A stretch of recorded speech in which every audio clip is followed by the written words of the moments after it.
Entonces, como iglesia estamos estudiando este tema de por qué soy bautista reformado, por qué nosotros como iglesia somos bautistas reformados. ¿Qué es lo que nos hace a nosotros ser lo que somos, creer lo que creemos de las Escrituras? Así, lo que nosotros somos, lo somos porque eso es lo que vemos en las Escrituras. Y conocer esto, saber por qué somos los que somos, el fin es que nosotros seamos cada vez más fuertes como creyentes individualmente y también como iglesia, ¿verdad?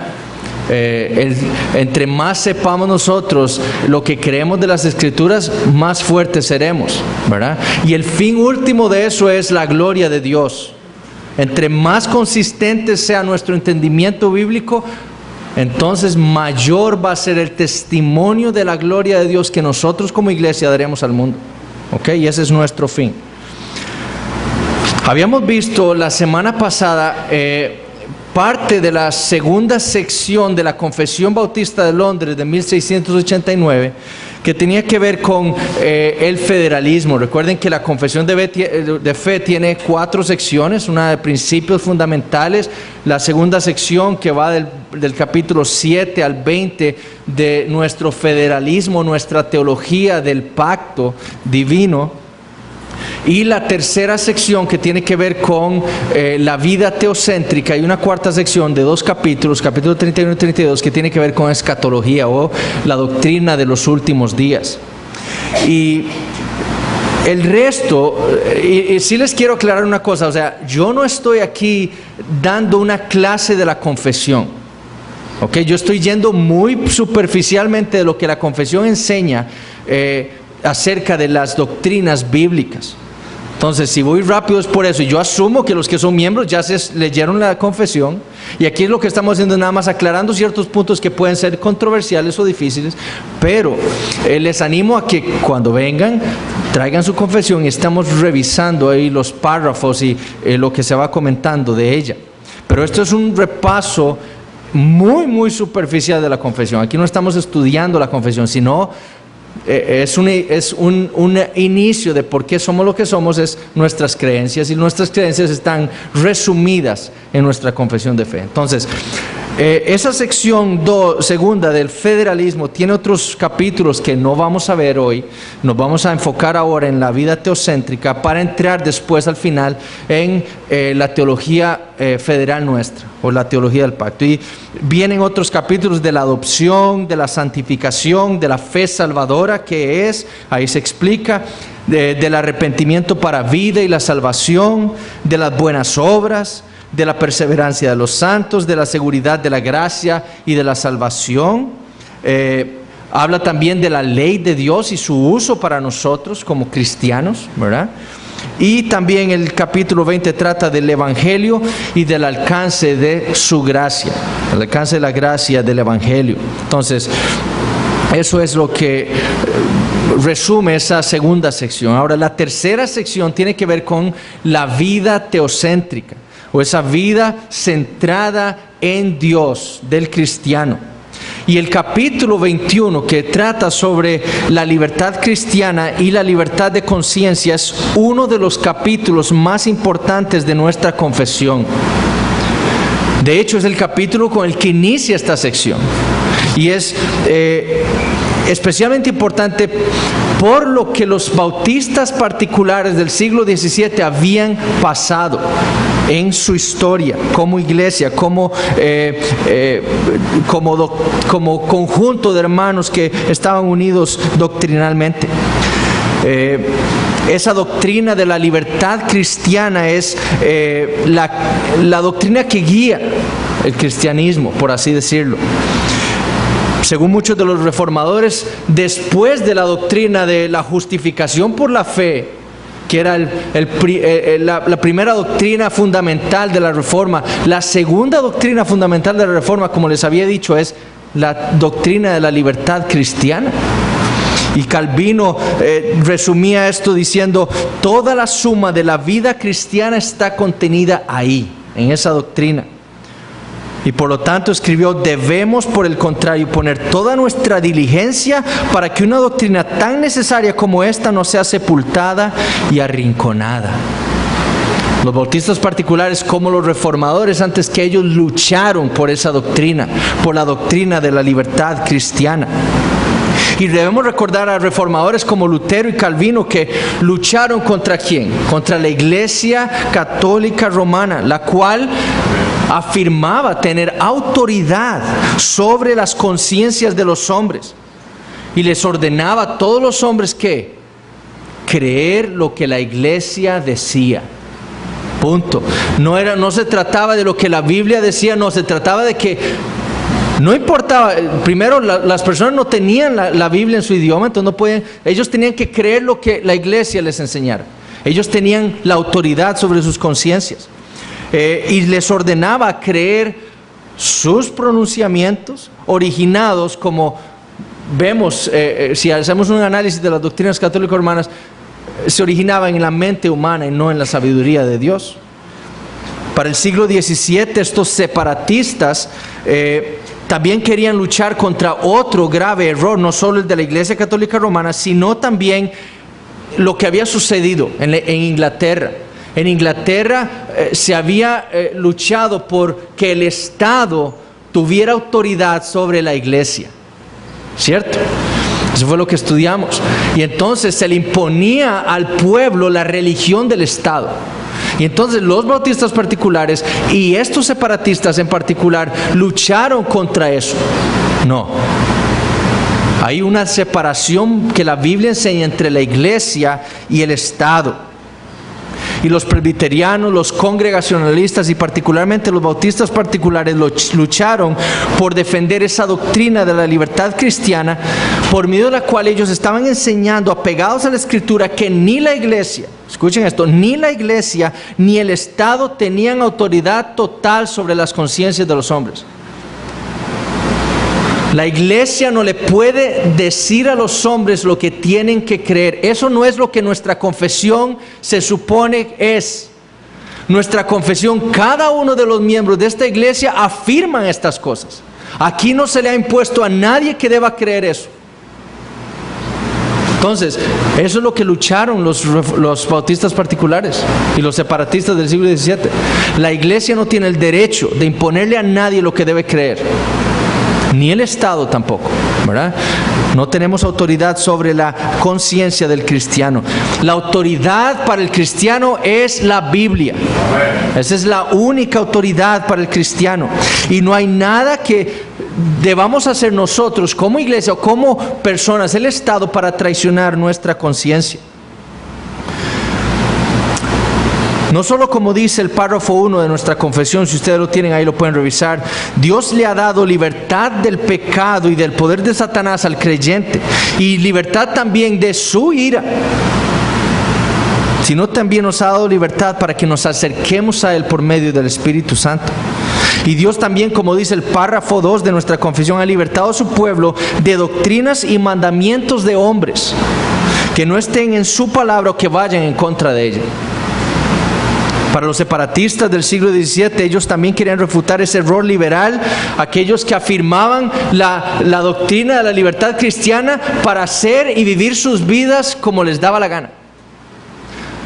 La Biblia enseña la libertad cristiana, entonces yo puedo vivir como me da la gana.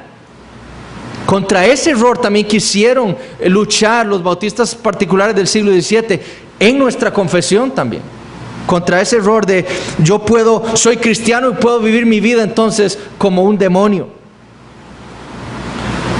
Dios nos ha libertado de la mano de nuestros enemigos para que sirvamos al Señor y le obedezcamos. En eso consiste la salvación. La salvación consiste en un cambio de corazón en donde Dios ahora nos ha dado vida espiritual, nos ha dado ese nuevo corazón, pero en ese corazón ha escrito su ley. ¿Con qué fin? Para que le obedezcamos, dándonos también a su Espíritu Santo con ese fin. Entonces, aquel que afirma ser cristiano y vive una vida que no es piadosa, en pecado, ese no es cristiano. Demuestra que no tiene el Espíritu Santo y que no ha sido cambiado su corazón. Ahora, hasta ahí el párrafo 2 llega el capítulo 21 de nuestra confesión y se basó especialmente en la declaración de Saboya. Pero los editores de la Confesión Bautista de Londres, Nehemías Cox y William Collins, en 1677, ignoraron el párrafo 4 de la Confesión de Fe de Westminster con respecto a la libertad cristiana. ¿Por qué? Porque los hermanos presbiterianos incluyeron un párrafo en su confesión queriendo evitar un movimiento como el que se dio en Münster, Alemania, en 1696, si mal no recuerdo. ¿Recuerdan lo que había pasado con los anabautistas radicales en Münster, que se habían sublevado contra el gobierno y habían quitado al gobierno y habían impuesto, según ellos, la Nueva Jerusalén en Münster? Bueno, los presbiterianos de Westminster quisieron evitar un problema como eso y redactaron el párrafo 4 de la Confesión de Fe de Westminster. Y ellos enseñaban que debía existir una iglesia presbiteriana del Estado. Una iglesia presbiteriana del Estado y un gobierno civil que suprimiera toda herejía. Ellos abogaban por una iglesia del Estado y entonces con el poder de suprimir y acabar con toda herejía que se originara en el Estado, en su territorio. Bueno, los bautistas particulares y los congregacionalistas no creían que eso era lo que la Biblia enseñaba y por eso suprimieron un párrafo como ese.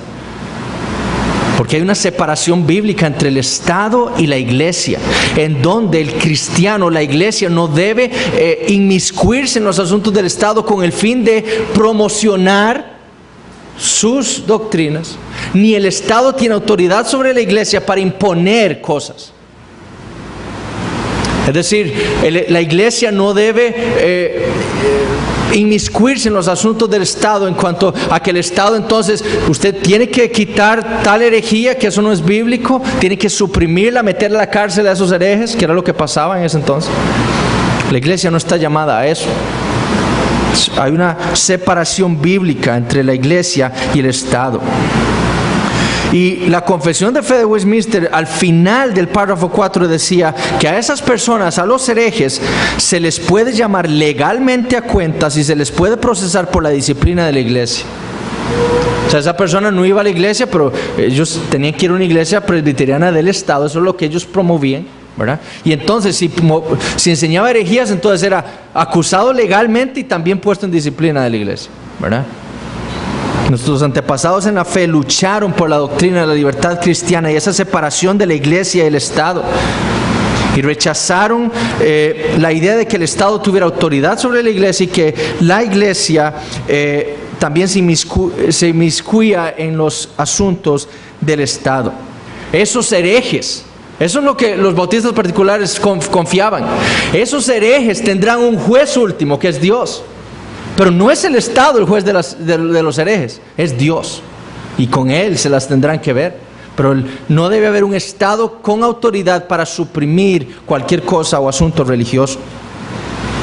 Y basándose en la Escritura, los bautistas particulares lucharon por esa separación. Y nosotros como bautistas reformados debemos también ver la importancia de esta doctrina. El capítulo 22 tiene que ver con la adoración religiosa y el día del reposo.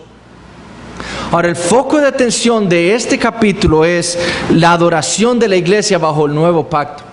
¿Cómo es que la iglesia del nuevo pacto tiene que adorar a Dios?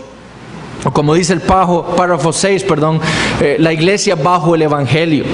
¿Ok? Y lo primero que establece la confesión es el modo en que los hombres deben adorar a Dios. Y eso es únicamente el modo en que Dios le ha dado a su iglesia. Es decir, es Dios el que dice cómo es que su pueblo debe adorarle. Es Dios, no somos nosotros.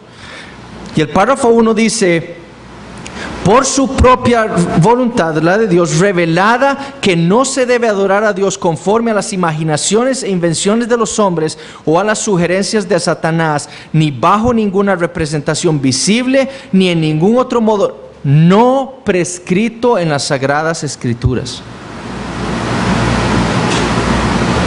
nosotros como iglesia no debemos hacer nada aquí para adorar a Dios que no haya sido prescrito positivamente en la Biblia. Es decir, si Dios no nos dice a nosotros que que debemos adorarle de cierta manera, así es como debemos hacerlo y no más. Y ese es un grave problema en las iglesias de nuestros tiempos. Samuel Waldron provee un comentario en su comentario de la Confesión Bautista de Londres de 1689, un cuadro muy interesante sobre la visión puritana de la adoración a Dios y la visión anglicana. Si ustedes ven el cuadro, la visión puritana veía la adoración a Dios como únicamente todo lo que Dios había ordenado. O sea, la iglesia hace solamente lo que Dios ha ordenado a su pueblo de una manera de cómo le debemos adorar. Y para los puritanos la falsa adoración era todo lo que estaba fuera de lo que Dios había ordenado. Todo lo que estaba fuera, si Dios dijo así es como debemos adorarlo, todo lo que está fuera de eso es la falsa adoración. Ahora, la visión anglicana era que no solo se trataba de la adoración verdadera, era todo lo que Dios ha prescrito, pero también lo que no ha prohibido. ¿Ok? Y la falsa adoración era lo que no había sido ordenado por Dios nada más. Nosotros, como bautistas reformados, tenemos la visión puritana de la adoración a Dios. Y eso es lo que nuestra confesión establece. Es decir, nosotros no vamos a la Biblia y decimos, bueno, Dios ha prohibido que tengamos obras de teatro aquí para adorarle. No, entonces podemos hacerlo. Dios ha prohibido que en medio del culto público de adoración alguien se pare aquí y haga una poesía. No. Entonces podemos hacerlo. Eso es lo que los anglicanos piensan y lo que muchas iglesias de nuestros tiempos hacen. Nuestra visión es que nosotros adoramos a Dios solamente como Dios lo ha estipulado. Es Dios quien establece cómo se le debe adorar. Y vayamos, por ejemplo, a Levítico capítulo 10. En Levítico capítulo 10 tenemos un claro ejemplo del principio regulador de la adoración. Capítulo 3, versículos de 1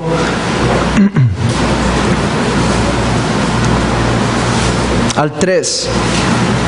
Nadab y Abiú, hijos de Aarón, tomaron cada uno su incensario y pusieron en ellos fuego, sobre el cual pusieron incienso y ofrecieron delante de Jehová fuego extraño. Escuchen lo que dice el versículo 1, que él nunca les mandó. Y salió fuego delante de Jehová y los quemó y murieron delante de Jehová. Entonces dijo Moisés a Aarón, esto es lo que habló Jehová diciendo, en lo que a mí se acercan me santificaré y en presencia de todo el pueblo seré glorificado. Y Aarón cayó. Dios había establecido cómo debían ofrecerle incienso y fuego a él. Pero Nadab y Abiú dijeron, bueno, Dios no nos ha dicho que no podemos hacer esto. Ofrezcámosle este fuego. Su palabra no dice que no. Lo hicieron, entraron y Dios los mató. Salió fuego y los mató. ¿Okay? Dios no les había prohibido eso, pero Dios sí había establecido cómo debían adorarlo. Y ellos no hicieron eso. Y vean lo que dice el versículo 1. Ellos ofrecieron fuego extraño a Jehová que él nunca les mandó. Es decir, nunca hubo una ordenanza positiva de Dios con respecto a ese fuego. Ni negativa, ni prohibiéndoles, ni diciéndoles que podían hacerlo. Entonces era prohibido. Dios le había dicho cómo debían acercarse y ellos de su imaginación dijeron, qué lindo hacerle esto a Dios, ¿verdad? E ignoraron lo que Dios había dicho, cómo él debía ser adorado, y Dios los mató. Deuteronomio capítulo 12 también. Deuteronomio 12. Versículos 29 al 32. Y esto tiene que ver con la adoración a Dios en contra de la idolatría. Cuando Jehová tu Dios haya destruido delante de ti las naciones a donde tú vas para poseerlas y las heredes y habites en su tierra, guárdate que no tropieces yendo en pos de ellas. Después que sean destruidas delante de ti, no preguntes acerca de sus dioses diciendo, de la manera que servían aquellas naciones a sus dioses, yo también les serviré. De la manera. No harás así a Jehová tu Dios, porque toda cosa abominable que Jehová aborrece, hicieron ellos a sus dioses, pues aún a sus hijos y a sus hijas quemaban en el fuego sus dioses. ¿Cuál es el mandamiento? Cuidarás de hacer todo lo que yo te mando. No añadirás a ello ni de ello quitarás. Solo lo que yo te mando es como tú me adorarás. No le añadirás ni le quitarás, solo lo que yo digo. Ese es el principio regulador de la adoración. Solamente como Dios dice, así adoramos. Ningún hombre tiene el derecho de asumir esa responsabilidad de establecer cómo debe el pueblo de Dios adorarle a Él. Y es el gran problema de nuestras iglesias hoy. Muchas iglesias en Latinoamérica que hacen cosas que Dios no ha mandado en su palabra en el culto de adoración pública. Y eso es pecado. Es pecado. Y porque estamos en un periodo de gracia, no pasa lo que pasó aquí con Nadab y Abiú y con el pueblo, que Dios los mataba, porque es una transgresión de su ley. Ponen música y testimonios y bailes y de todo hacen en las iglesias, y la predicación se resume a 20 minutos. ¿Por qué? Porque le agregan más cosas al culto de adoración. La adoración, dice la confesión, debe hacerse a Dios el Padre, a Dios el Hijo y a Dios el Espíritu Santo. Es una adoración trinitaria la que la iglesia le hace a Dios. Y esta adoración, dicen los párrafos 3 al 5, abarcan las oraciones. Vean lo que hacemos nosotros. Y la confesión lo dice. El culto de oración a Dios se resume en esto: las oraciones, la lectura de las Escrituras, la predicación y la audición de la palabra de Dios, la instrucción y la amonestación los unos a los otros por medio de salmos, himnos y cantos espirituales. Recuerden lo que cuando estudiamos Efesios y vimos ese pasaje, amonestándonos unos a otros con himnos, cantos y salmos, ¿verdad? ¿Por qué? Porque nos estamos enseñando unos a otros cuando cantamos letras bíblicas. Eso es parte del culto de adoración. Eso es lo que hacemos nosotros aquí. El cantar con gracia en el corazón al Señor, como también la administración del bautismo y la cena del Señor. Eso es parte del culto de adoración a Dios. Eso incluye también. Ahora, el párrafo 6 es claro en afirmar que el creyente bajo el Evangelio debe adorar a Dios en todas partes, en espíritu y en verdad, pero de una manera más solemne en las reuniones públicas de la iglesia. ¿Ok? De una manera más solemne. En los párrafos 7 y 8 la confesión trata con el mandamiento que Dios le dio a su iglesia de congregarse un día a la semana y un día específico, el primer día. Nosotros por eso nos reunimos el domingo y no un sábado, ni un lunes, no, el domingo. ¿Por qué? Porque eso es lo que la Biblia enseña. Dios le dijo a su pueblo que debían congregarse. Y no, más bien, no deben dejar de congregarse. Y la iglesia se congregaba el primer día de la semana porque el Señor Jesucristo, eso fue el ejemplo y el parámetro que le enseñó a su pueblo. Y la confesión dice esto, vean. Esa reunión pública el día domingo no debe descuidarse ni abandonarse voluntariamente o por negligencia. Ninguno de los miembros de esta iglesia debe abandonar voluntariamente ni por negligencia la reunión pública con sus hermanos. Debemos estar comprometidos con eso porque el Señor así nos lo ha dicho. La confesión en el párrafo 8 dice: el día de reposo se guarda santo para el Señor, cuando los hombres, después de la debida preparación de su corazón y de haber ordenado de antemano todos sus asuntos cotidianos, no solamente observan un santo descanso durante todo el día de sus propias labores, palabras y pensamientos acerca de sus ocupaciones y diversiones seculares, sino que también se dedican todo el tiempo al ejercicio público y privado de la adoración a Dios y a los deberes que son por necesidad y por misericordia. Eso es lo que hacemos en el día de reposo. Dejamos nuestras actividades y diversiones cotidianas y seculares para concentrarnos en la adoración a Dios. En eso consiste el día de reposo. Es un día de reposo, donde reposamos en Dios espiritualmente. Capítulo 23, no vamos a hablar de habla sobre los juramentos y votos que son lícitos. El capítulo 24 trata sobre las autoridades civiles y esa separación de iglesia y Estado, ¿verdad? Especialmente hablando sobre, entonces, si la iglesia y el Estado deben estar separados, entonces el cristiano no tiene obligación de obedecer al Estado. No, porque la Biblia dice que Dios instituyó todos los gobiernos de la tierra desde el principio hasta que Cristo venga.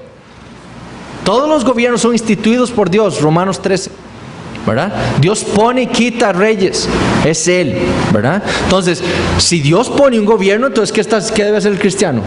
Obedecer ese gobierno, ¿verdad? Obedecer la autoridad. Y eso es lo que el párrafo 1 dice. Y Dios, la confesión dice algo, y voy a hablar un poco de este capítulo porque es importante. Dios pone gobiernos en la tierra a pueblos y naciones diferentes con el fin de que Él sea glorificado y para el bien público. Con ese fin. Es decir, para que se castigue el mal. Vayamos a Romanos capítulo 13.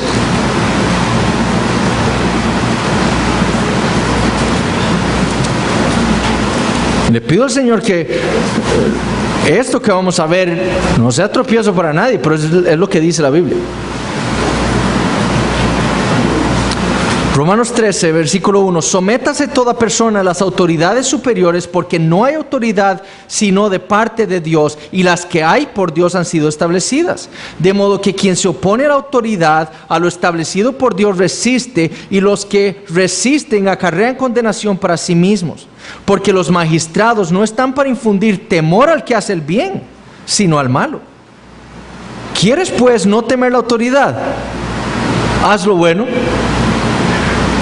¿Por qué? Porque, vean este ejemplo en Costa Rica. ¿Cómo se les ocurre poner una multa de 300,000 colones si yo no uso el cinturón?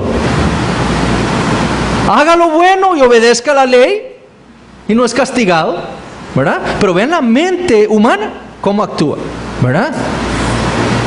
Prefieren, ellos lo que quieren es hacer el mal, no usarlo. Entonces, si me agarran, voy a tener que pagar mucho dinero. Entonces, mejor no baje el precio, ¿verdad? O la paga.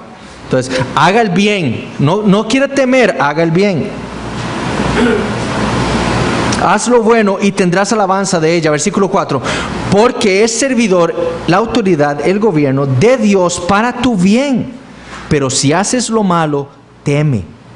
Porque no en vano lleva la espada, pues es servidor de Dios, vengador para castigar al que hace lo malo.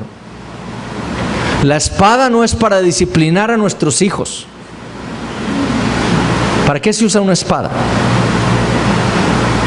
Para matar. Y muchos cristianos tienen un tropiezo con la pena de muerte, por ejemplo. Es prohibido en los 10 mandamientos. No, en los 10 mandamientos lo que se prohíbe es asesinar, que es muy diferente a matar. Asesinar es con intención mala, perversa de mi corazón, matar a alguien.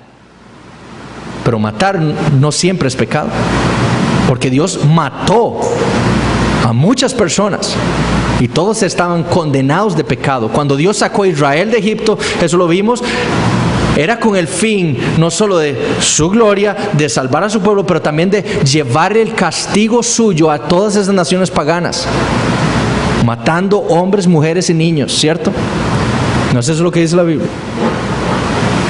Bueno, matar no siempre es pecado, el asesinar es pecado, pero Dios pone gobiernos con el fin de que también por la pena de muerte se castigue al malo. Y hay personas tan perversas, tan malas, que hacen cosas tan atroces, en las cuales la pena de muerte es válida. Pero eso es lo que dice la Biblia. La espada es para matar. Y el gobierno, Dios le ha dado esa potestad al Estado para castigar al que hace el mal. Ahora, no estamos diciendo que entonces si usted roba, tenga que ponerlo a matar. No, hay cosas, ¿verdad?, Por eso existen las leyes, existe la Biblia para dirigirnos a nosotros en cosas de esto. Pero eso es parte de lo que dice nuestra confesión, ¿ok? Es lo que creemos, que dice la Biblia. Eso no es algo inventado, eso es lo que vemos en la Escritura, ¿ok?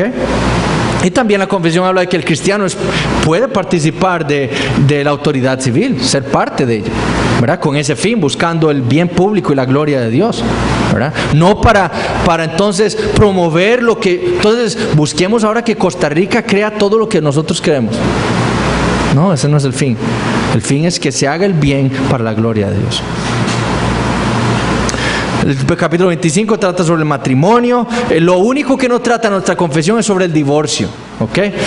No sabemos por qué, porque la Confesión de Fe de Westminster sí tiene 2 párrafos con respecto al divorcio, pero nuestra Confesión Bautista de Londres no tiene ninguna enseñanza sobre el divorcio, perdón. Y es algo que sería importante para nosotros en nuestros tiempos, ¿verdad? Donde vemos cómo los mismos cristianos se están divorciando como el mundo, ¿verdad? El capítulo 26 trata sobre la iglesia, basado exclusivamente de la declaración de Saboya principalmente. Difiere muchísimo de la Westminster. Westminster tiene solamente 6 párrafos en ese capítulo, nosotros tenemos 15, ¿verdad? 27 de la comunión de los santos. Capítulos 28 al 30 hablan sobre el bautismo y la cena del Señor, y obviamente difieren de la confesión de fe de Westminster, que es presbiteriana, que no solo tiene una eclesiología distinta, sino también una doctrina distinta del bautismo. Nosotros confesamos que son ordenanzas positivas del Señor, es decir, Jesucristo dijo que debíamos bautizar y debíamos celebrar la cena del Señor. Es algo que como iglesia debemos hacer. ¿Y cuántas iglesias conocen ustedes que ni siquiera celebran la cena del Señor? Eso son ordenanzas positivas, y en Estados Unidos, muchas iglesias bautistas de la Convención Bautista del Sur ya no bautizan. Es una gran crítica a ellos. La confesión dice que deben ser administradas por los líderes o los pastores de las iglesias. Además, afirmamos que solamente los creyentes son sujetos aptos para el bautismo. Y eso lo vamos a ver al final de nuestra serie. Con respecto a la cena del Señor es una ordenanza positiva del Señor Jesucristo y sirve para confirmar la fe de los creyentes, para alimentarnos espiritualmente, para crecer en nuestra comunión con Dios y en nuestra fe, en nuestro compromiso con Él, y también unirnos más mutuamente. 1 Corintios 10, somos partícipes de la sangre y del cuerpo, ¿verdad? Somos alimentados espiritualmente cuando celebramos la cena, y eso es importante. ¿Por qué les decía yo la vez pasada? Porque un creyente no quiere perderse la cena del Señor. No solo está haciendo memoria de lo que Cristo hizo por nosotros, sino sabe que ahí su fe va a ser fortalecida. Entonces no nos queremos perder esa ordenanza. Pero sí es clara la confesión de que los elementos siguen siendo pan y vino. Nos alimentan espiritualmente por la aplicación de esas verdades espirituales al cristiano por parte del Espíritu Santo. Pero eso es pan y eso es vino. Eso no es como dice la Iglesia Católica Romana, que se transforma. Una transubstanciación, ¿verdad? Del pan y el vino. No, eso sigue siendo pan y vino, no cambian. La sección 4 de escatología, capítulo 31, habla del estado del hombre después de la muerte y la resurrección de los muertos. Y el capítulo 32 del juicio final. Y eso no vamos a verlo. Lo que quiero ver ahora es, además, ¿por qué somos bautistas reformados? Bueno, por nuestro federalismo. ¿Okay? La teología federal, o como también se le ha llamado la médula de la divinidad, o la teología de los pactos, se refiere a aquella forma de interpretar las escrituras por medio de pactos, o aquella interpretación que ve la Biblia como la revelación de un Dios trino que se relaciona por medio de pactos con la humanidad. Es lo que vemos en la Escritura. Y por eso somos bautistas reformados, porque vamos a la Biblia y vemos a Dios, a este Dios trino relacionándose con la humanidad, con sus criaturas, por medio de pactos. A lo largo de la historia de la iglesia, esta había sido la forma de interpretar las escrituras, una manera de pactos federal. En la Edad Media, la Iglesia Católica Romana había hecho oscurecer esa manera de interpretar las escrituras, y la había torcido más bien, y había tomado inclusive cosas, por ejemplo, de pactos en el Antiguo Testamento, y los había traído para la iglesia del Nuevo Pacto, ¿verdad? Había tergiversado ese entendimiento. Pero la Reforma Protestante trajo consigo el redescubrimiento de esa manera de interpretar las Escrituras, de una manera federal, de pactos. Y los bautistas particulares del siglo XVII lucharon por el federalismo bíblico y enseñaron que esa manera era la forma más consistente de interpretar las Escrituras. Es nuestro federalismo, por ejemplo, lo que nos separa no solo de nuestros hermanos presbiterianos, que tienen un entendimiento específico de los pactos, sino también de nuestros hermanos bautistas, que creen en el dispensacionalismo. Eso nos separa de ellos. Y nosotros vemos y entendemos que la manera más consistente, ¿y qué les dije yo en la primera clase? Que Dios nos ordena a nosotros no a tener una teología perfecta, sino a ser lo más consistentes posibles en nuestro entendimiento de la Biblia. Y si usted va a la Escritura, no va a haber un entendimiento más consistente que el nuestro.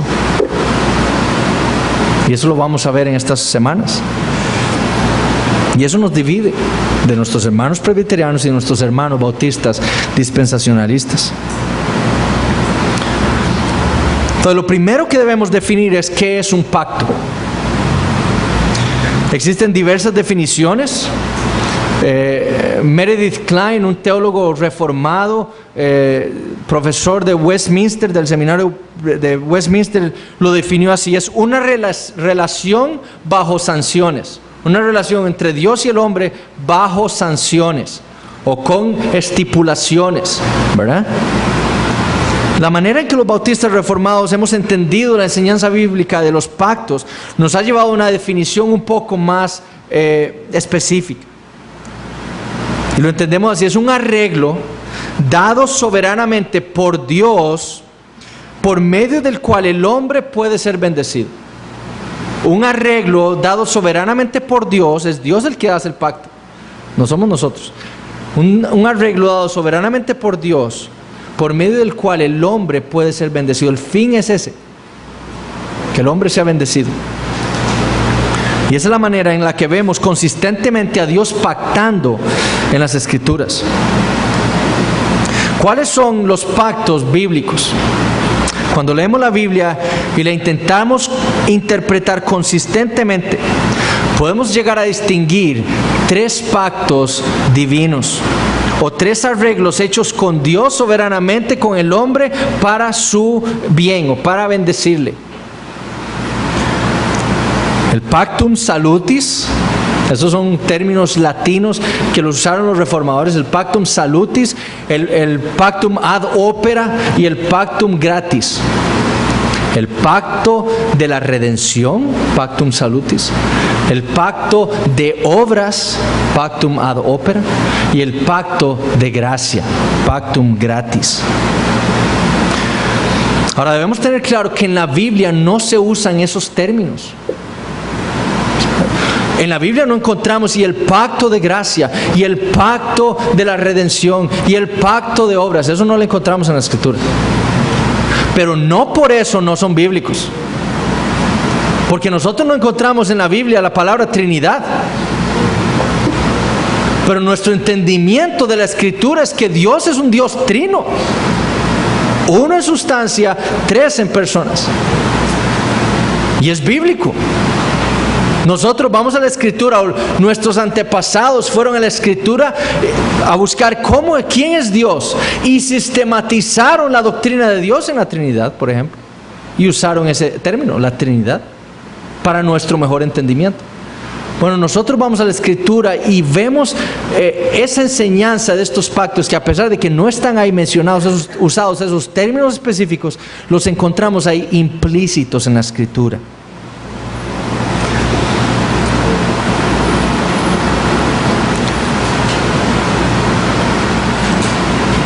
cada uno de estos pactos es distinto el uno del otro,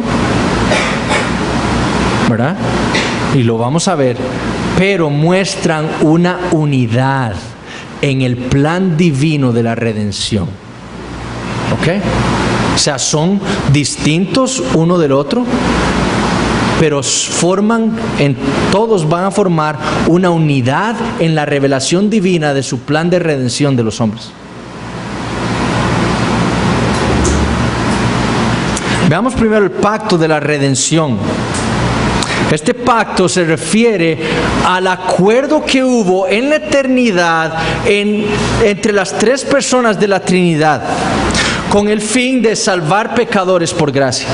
En la eternidad hubo un pacto entre Dios el Padre, Dios el Hijo y Dios el Espíritu Santo, en donde los tres decidieron un plan de salvación de pecadores por gracia. En la eternidad. Este es el primero de los pactos, a pesar de que no lo encontramos primeramente en la Escritura, ¿verdad? En la Escritura el primer pacto que encontramos es el pacto de obras y luego el pacto de gracia. Pero por orden, este es el primer pacto, el pacto que inicia la redención de la humanidad. Es el que ha sido llamado por muchos el más grande de todos los pactos de Dios. Vayamos a Salmos capítulo 2, libro de los Salmos capítulo 2.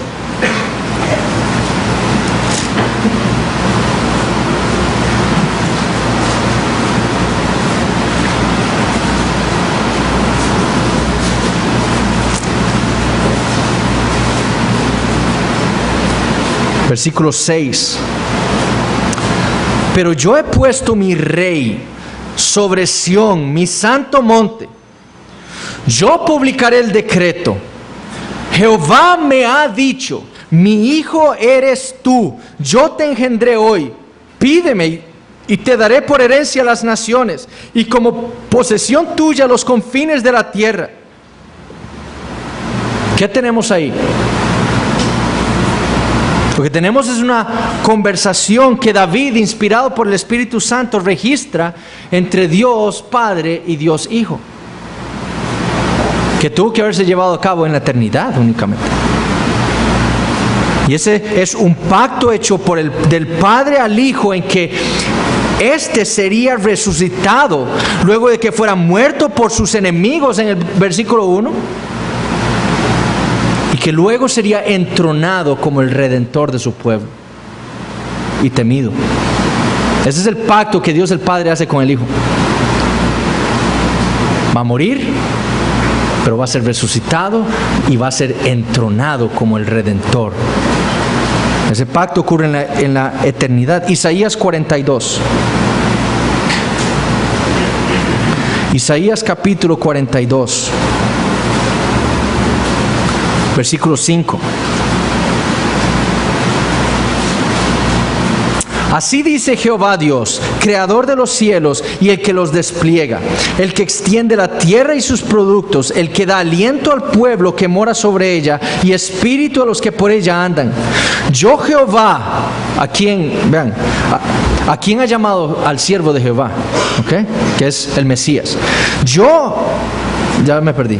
Versículo 6. Yo Jehová te he llamado en justicia y te sostendré por la mano, te guardaré y te pondré por pacto al pueblo, por luz de las naciones, para que abras los ojos de los ciegos, para que saques de la cárcel a los presos y de casas de prisión a los que moran en tinieblas. Yo Jehová, este es mi nombre, y a otro no daré mi gloria, ni mi alabanza a esculturas.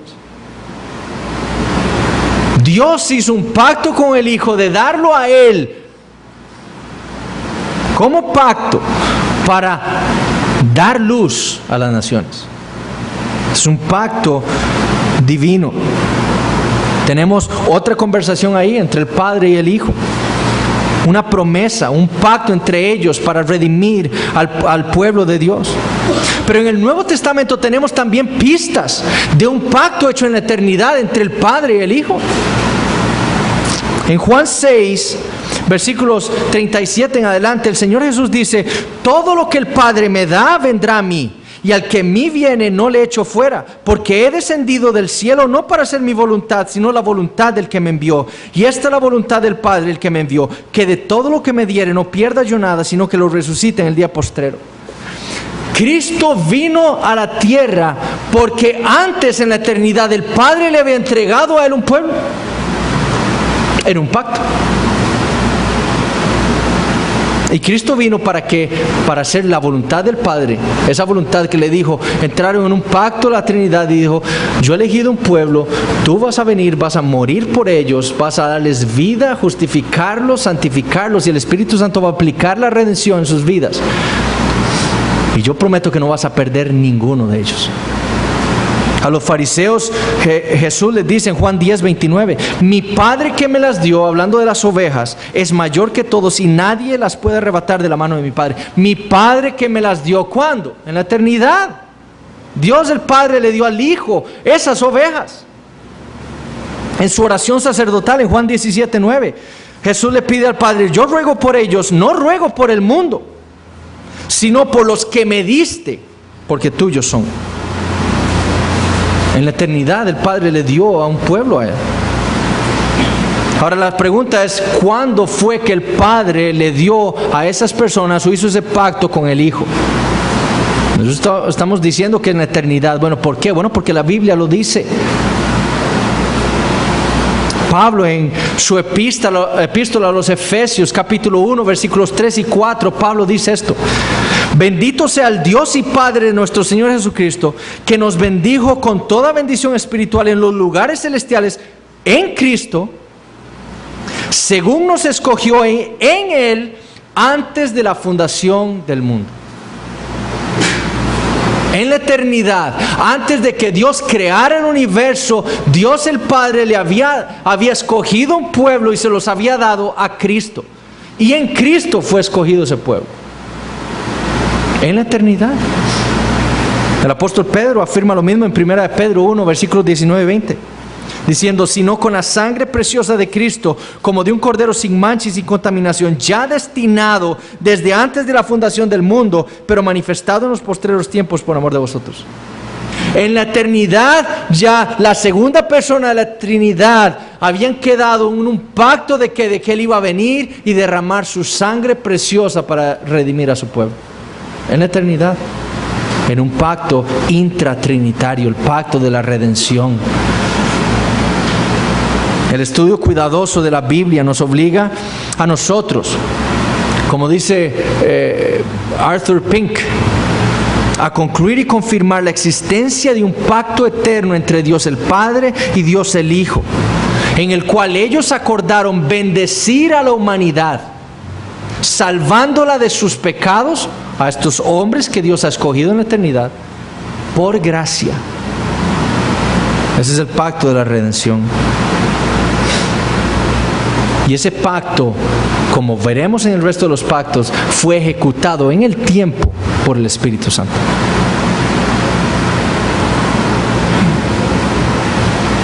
Este pacto de la redención tuvo varios requerimientos. Primero, el Padre requirió del Hijo, primero, que éste asumiera una naturaleza humana. Si iba a venir a redimir hombres, tenía que hacerse un hombre, tener cuerpo y alma humanas. Ese es el primer requerimiento. Pero sin pecado. Jesús no tuvo pecado. El testimonio de la Escritura es que Él es cordero sin mancha, sin pecado. Y que entonces, por medio de su... y el otro requerimiento es que se pusiera bajo la ley que Dios le había dado al hombre, para pagar la pena del pecado de su pueblo, por medio de su muerte, y ganar para ellos la vida eterna y la justificación de aquellos que el Padre le había entregado. Dos requerimientos: que se hiciera hombre sin pecado, y segundo, que se pusiera bajo la ley. ¿Para qué? Para pagar la pena del pecado, que era la muerte, y ganar para ese pueblo la justificación que ellos necesitaban, porque eran impíos, injustos. Y Cristo vino a ganar, a ponerse bajo la ley y estar sin pecado, cumplirla a la perfección, para darle a su pueblo la justificación que necesitaban. Pero en ese pacto también habían promesas para el Hijo, que vemos en la Escritura. El Padre le promete al Hijo ungirlo y asistirlo por medio del Espíritu Santo. Eso lo vemos en Isaías. Cuando el Señor Jesús viene, sale de la tentación del desierto, entra en la sinagoga, agarra el rollo, busca a Isaías, ¿y qué dice? Que el Espíritu Santo ha caído sobre él para traer toda la libertad a los que estaban cautivos. Asistirlo por medio del Espíritu Santo es una promesa. Segundo, apoyar la obra de su Hijo. El Padre iba a hacer que todos aquellos que el Hijo estaba rescatando, así ocurriera. Lo iba a apoyar en todo. Jesús, nadie lo pudo matar antes de tiempo. ¿Cuántas veces los fariseos no quisieron tirarlo por un barranco? ¿Y por qué no ocurrió? Porque Dios el Padre lo apoyó y lo protegió de que eso no ocurriera. Porque no era el tiempo.